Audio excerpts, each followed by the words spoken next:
La guerra había terminado hace unos 3 meses. Para mí, eso significaba cambiar los campos manchados de sangre de Francia por las no menos insalubres calles de Los Ángeles, mi hogar. Tuve la suerte de estar de baja durante el despliegue de mi compañía en Japón a causa de una herida de metralla, cortesía de una división Panzer con la que me crucé a pocos kilómetros de Berlín. Así son las cosas. Cuando estuve lo bastante sano para volver a combatir, todo el lío había terminado y me embarcaron de vuelta. Mi hermana había fallecido durante mi estancia en el extranjero, en medio de una pelea de bar con otros reclutas, o eso me habían dicho por telegrama. Y mis padres estaban tan decepcionados como siempre con su descendiente, un desertor de la escuela de medicina y un vago muerto de hambre tildado como traidor por las autoridades. Así son las cosas. Lo único que me animó a bajar del barco fue la perspectiva de encontrar un trabajo que aceptara a los soldados inválidos como posibles empleados. Acabé atendiendo un bar en un antro sin salida cerca de Chinatown. Era un antro de esos que hacen que Normandía parezca un lugar agradable para beber, pero el dueño tenía debilidad por los reclutas que volvían del ejército y pagaba relativamente bien. Cuando pasaron esos 3 meses, me había adaptado relativamente bien a la vida en casa, e incluso tenía una serie de citas constantes con una chica de la zona que conocí antes de que me arrastraran a la guerra. Sin embargo, las noches seguían afectándome. A veces, no siempre, me despertaba empapado en sudor, más de lo normal incluso para intentar dormir en las garras del típico calor de Los Ángeles. Lo peor de todo era que no podía recordar por qué me había despertado una vez que me encontraba totalmente consciente. Lo único que sabía era que no iba a parar simplemente porque yo lo deseara, así que empecé a trabajar en los largos turnos nocturnos del bar. Pensé que podría aprovechar el tiempo que mi cabeza me obligaba a pasar despierto.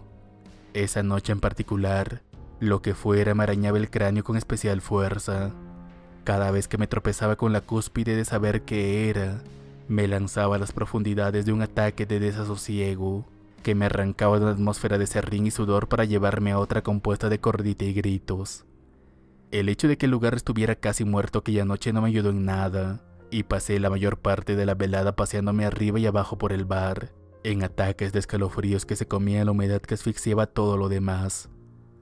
Sabía que los psiquiatras del gobierno estaban reuniendo a todos los veteranos perturbados a su regreso a casa, pero el último lugar donde quería estar era en presencia de un médico.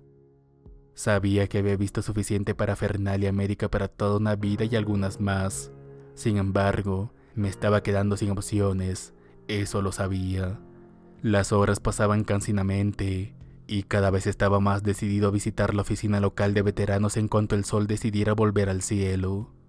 Hacia medianoche, la poca clientela que el local había logrado traer de las calles había regresado a la ciudad.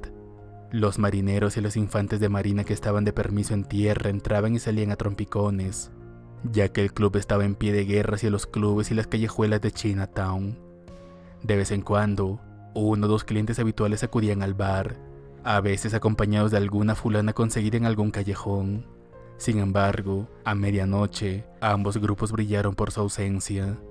Habían estado antes, por supuesto, pero el flujo y reflujo de la noche los había sustituido por un único cliente. Mientras luchaba con el mono que se había instalado en mi espalda y atendía a los clientes habituales, me di cuenta de que se acercaba cada vez más al bar a lo largo de la noche. Con el local vacío, era evidente que por fin había completado su viaje al sentarse en un taburete en el extremo de la mesa. Aunque estaba cansado, sabía que cualquier sueño que pudiera conciliarse me escaparía rápidamente y me dejaría sentado como tantas otras noches.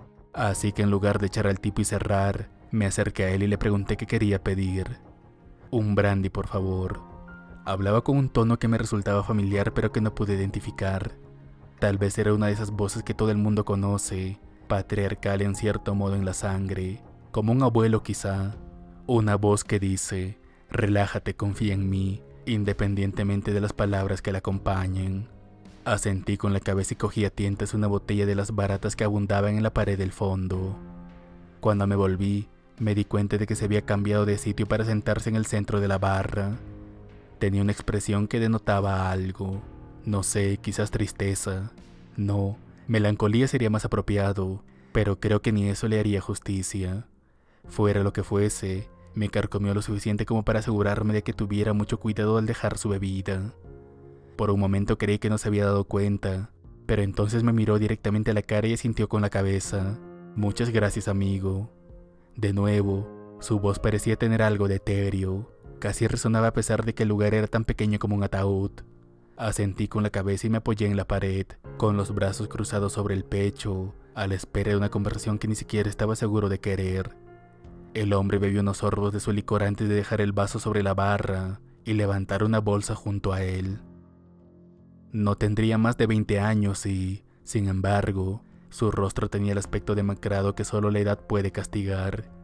Era el mismo que yo tenía, como casi todos los que conocía cuando regresaban de Francia, Japón o Italia, si es que volvían. Sus manos desaparecieron en la maltrecha bolsa de cuero que había dejado sobre la barra y, sin embargo, mantuvo sus ojos fijos en mí mientras duró su ausencia. Tenían un profundo color avellana que contaba la misma historia que las líneas prematuras de su rostro. Después de que este enfrentamiento persistiera durante lo que me pareció toda la noche y varias más, sacó una cartera de la bolsa y la puso sobre la barra con un chasquido seco. Parece que no tengo suficiente para cubrir la bebida. Quizá pueda ofrecerle una oreja en su lugar. La calidez de su tono anterior había quedado sumergida bajo algo incierto que se estaba convirtiendo rápidamente en algo malditamente aterrador. Su voz había perdido toda entonación, de modo que me recordó el sonido constante de un disco que se dejó girar mucho después de haber terminado. Al diablo el sueño y los márgenes de beneficio, pensé. Quería que se fuera, y sin embargo, había algo tan extraño en él que no podía dejar que se escabullera en la oscuridad del exterior para no volver a verlo. Invita a la casa, pero ¿qué quieres decir con...? Antes de que pudiera terminar, me interrumpió con el mismo tono monótono de antes. Un oído, amigo mío, a alguien en quien confiar. Estuviste en la guerra, ¿verdad? Hice un gesto afirmando con la cabeza. Tengo buen ojo para estas cosas, yo mismo estuve sirviendo. Quizá le gustaría oír hablar de mí antes de empezar con su propia historia. Afortunadamente, a estas alturas el tono monótono había dado paso a la voz más agradable de antes. De nuevo solo pude sentir con la cabeza. Volvió a guardar la cartera en la bolsa de la que había salido, y se terminó el licor que quedaba en el vaso. Era capellán. Me alisté, hace lo que parece toda una vida. Atendí a los hombres desde Sicilia hasta Iwo Jima. Fue un trabajo difícil sin duda, pero entonces, cualquier trabajo que valga la pena siempre lo es. Y seguramente no hay tarea más grande que la que Dios ha designado.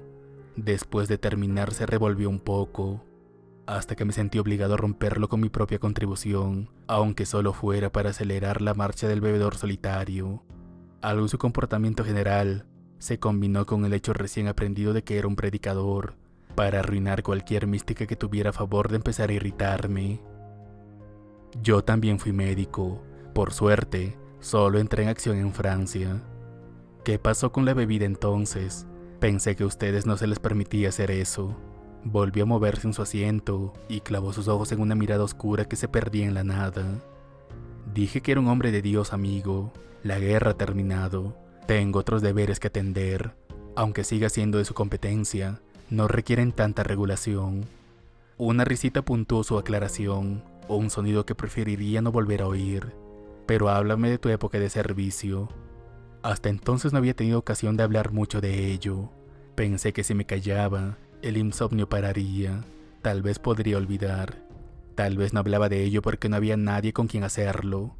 Por la razón que fuera, decidí acceder a su petición. Hice un año más o menos en la escuela de medicina y luego la abandoné para inscribirme. Probablemente podría haber entrado como médico en lugar de como camillero, pero quería entrar en cuanto pudiera. Mis padres no estaban contentos de ello y todavía no lo están, pero sé que lo hice bien. Salvé muchas vidas.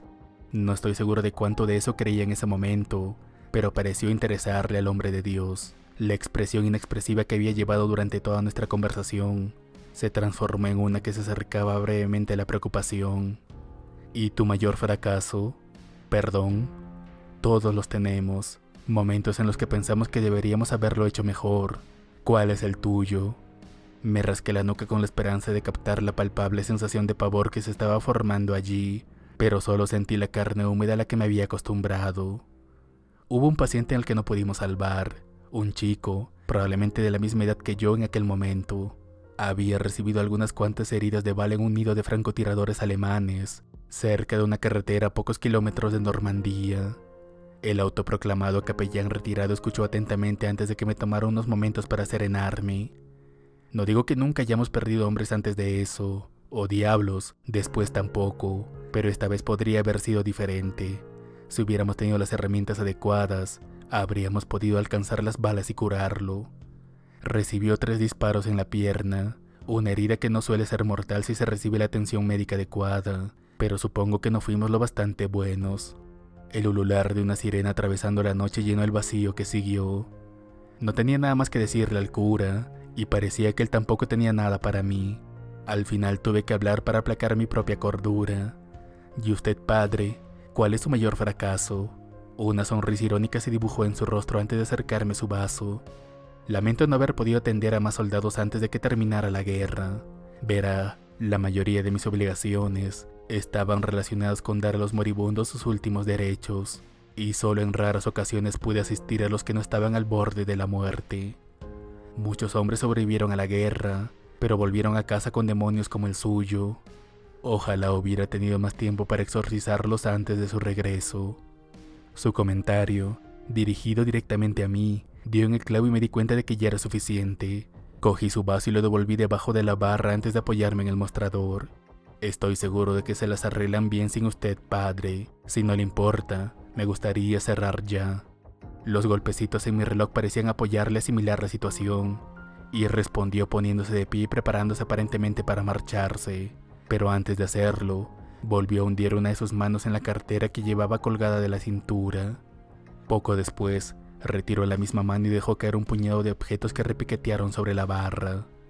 Parece que después de todo, tengo suficiente para cubrir mi cuenta. La gente olvida a menudo que el deber de un capellán es rezar tanto por las almas de los difuntos como por las de los vivos. Se dio la vuelta y salió a la cálida noche. Respiré aliviado y me apoyé con todo mi peso en la barra por miedo a desplomarme. Finalmente levanté la cabeza y me acerqué al lugar donde había caído el puñado.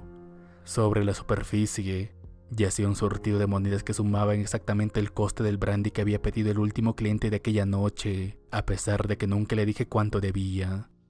Y entre el familiar destello de las monedas de plata, brillaba un rubicundo resplandor de latón que no había visto desde que volví a casa. El tenue resplandor emanaba de 3 casquillos de balas descargados.